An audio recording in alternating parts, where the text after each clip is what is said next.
Hello everyone, and welcome to another episode of Eat, Smoke, Drink. I say it all the time when I do these reviews that today is an exciting day.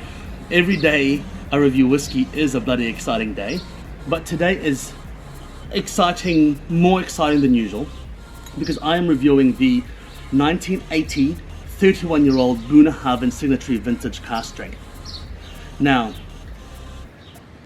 there's only 558 bottles of this. It's a 52.5%.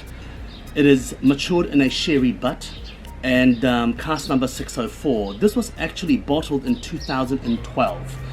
So it's a very, very old bottling, but I'm reviewing this anyway because in spirit, it is going to be quite a similar spirit to the later releases of Bunnahabhain Signatory Vintage of this kind of similar age. Matured in a sherry butt means pretty much its entire life has been in a sherry butt, and you can see how bloody deep red amber it is. Amazing. Look at that, it's just so rich and dark. Now, it's a bit of a fallacy that darkness means quality in a barrel, just to let you know that, because a lot of distillery bottlings will actually color their whiskey. They just trick you into thinking that. These guys don't. Barrel to bottle, no color, no chill filtering, and that's it.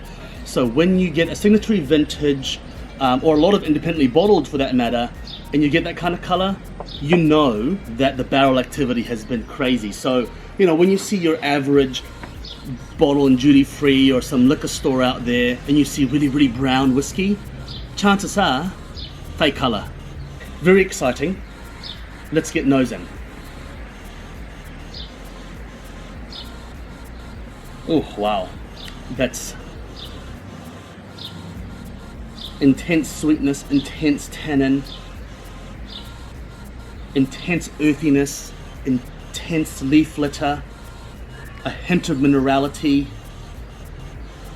and I love it, sulfur, a slight sulfuric smell to it. Now, just to explain the sulfur to you as well, so this might be a little bit of a longer review, but I just want to tell that story about the sulfur. So sulfur, the sulfuric smell, some people are sensitive to it, some people are not. I am quite sensitive to the sulfuric smell, but a lot of independently bottled whiskey, a lot of independent bottlers, shall I say, they actually shy away from the sulfuric smell, the rusticness, that gassy pong of a smell. Signatory Vintage, they don't. In fact, it's one of my favorite bottlers because they don't shy away from that. They like that roughness, they like that rustic nature.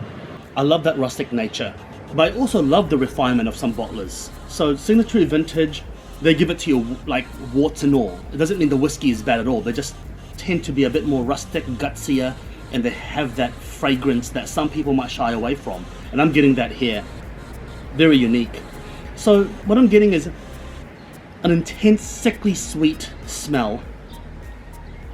It is definitely, I mean, the sherry is just so prominent, it's not even funny, but what I'm really getting in there, and this is what's really strange, I'm getting a slight umami flavor. When I say umami flavor, I'm getting a shiitake mushroom. So just imagine you go to the Chinese shop and you've got the dried shiitake mushroom, you soak it in water before you cut it up, right? I'm getting that water that comes off that slight shiitake mushroom. And that's the kind of earthiness that I'm talking about. Oh, that is... oh wow, what a treat. I'm getting a bouquet of spice. I'm talking cinnamon, nutmeg, raisins. I'm getting dried fruits, nuttiness. It literally is like an embodiment of Christmas cake inside this bottle of whiskey. It's amazing. Wow, that is fantastic. And I'm getting a slight, very, very slight metallic smell to it as well. Now, I don't know where that comes from, but I know that sherry cask sometimes does give out a slight minerality, metallic-y taste, but it could also be, hey, 31 years in the barrel. The metal around that barrel could started to seep through a little bit and influence the whiskey. Who knows? You know, it's really hard to say. And Bunnahabhain is an Isla whiskey. but they're also very known for their good mix of Islay that isn't peated and Islay that is peated. I'm not getting much salinity there. Usually there would be, but I'm not getting much salinity there. I think it's just overpowered by the sherry bomb, the spice, the fruit, the stewed fruits, the nuttiness, the earthiness. But let's have a look at the one with water.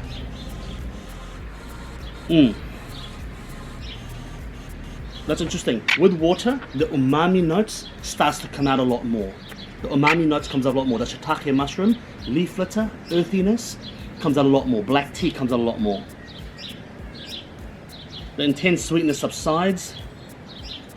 The metallic increases. The metallic smell increases. The spice bouquet is extenuated. That's interesting. The spice, the fruitcake spice, the dessert spice is extenuated with this. And I'm getting a little bit of black pepper, like a slight sharpness in the spice. So that's quite interesting. Both samples are quite waxy in nature. They smell very waxy. They smell oily. They smell heavy, like fatty. But let's see how it tastes. All right, exciting.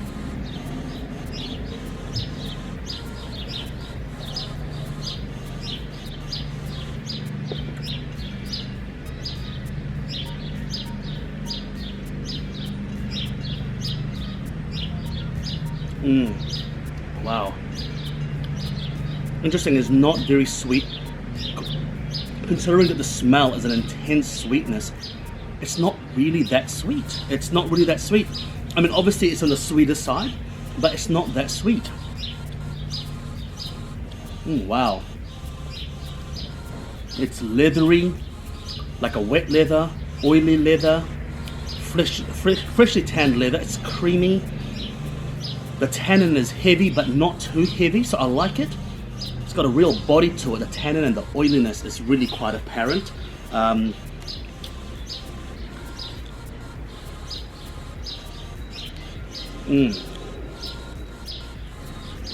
It's got a slight clove aniseedy taste to it, very spicy.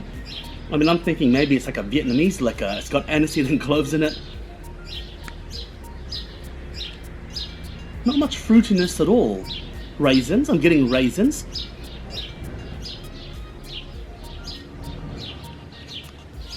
You know what I'm getting? I'm getting dates. I'm getting some dates in there. You know, that kind of earthy sweetness of dates. I'm getting that. Wow, that is fantastic. To think that's 3 decades in a barrel, just waiting to be sipped.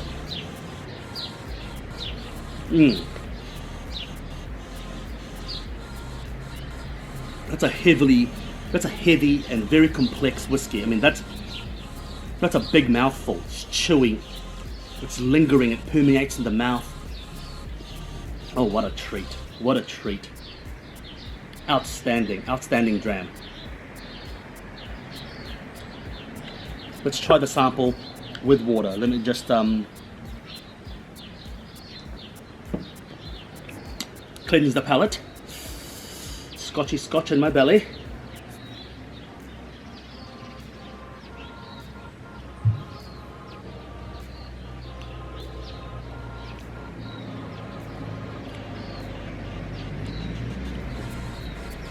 With water, you do taste the spirit a little bit more, which is interesting because without water, some of the flavors are hidden, but the spirit is quite subdued. With water, the spirit elevates a little bit and everything else elevates, but the spirit also elevates. So I don't know which one I like more.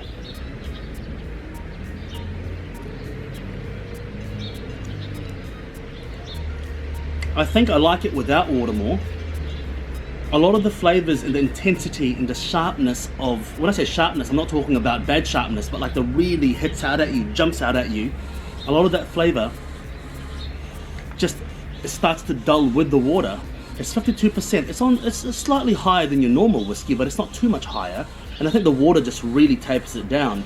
But I'm getting pretty much the same of everything else, just subdued. You know, the leathery, the creaminess, the firewood, the wooden smell. But what I'm getting as well is, yeah, I think the water has kind of killed it a little bit. Even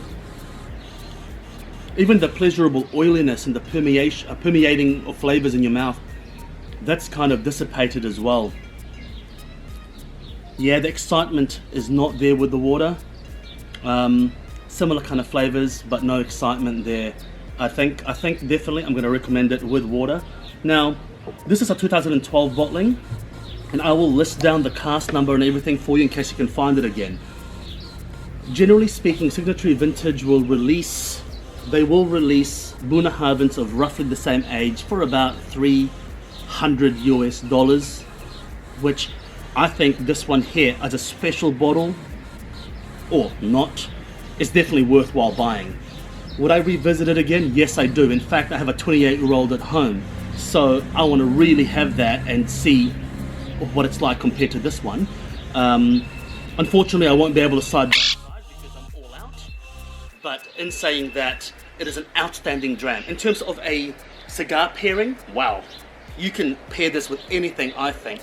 Without water, it's robust enough, it's oily enough to withstand its own. It's not peated, it's heavy sherry, it's sweet. You can go peppery cigars, and that'll balance out the spice, the hit, the heat. You could go triple Maduro if you like dessert and you like sweet tooth. Then go full double, triple Maduro, Nica Rustica, under crown, or a sweet side Maduro. You can pair it with this, and that will still be nice because it's not overly sweet. It's on the sweeter side, but it's not overly sweet. So, you know, it'll be like a dessert stick, dessert whiskey.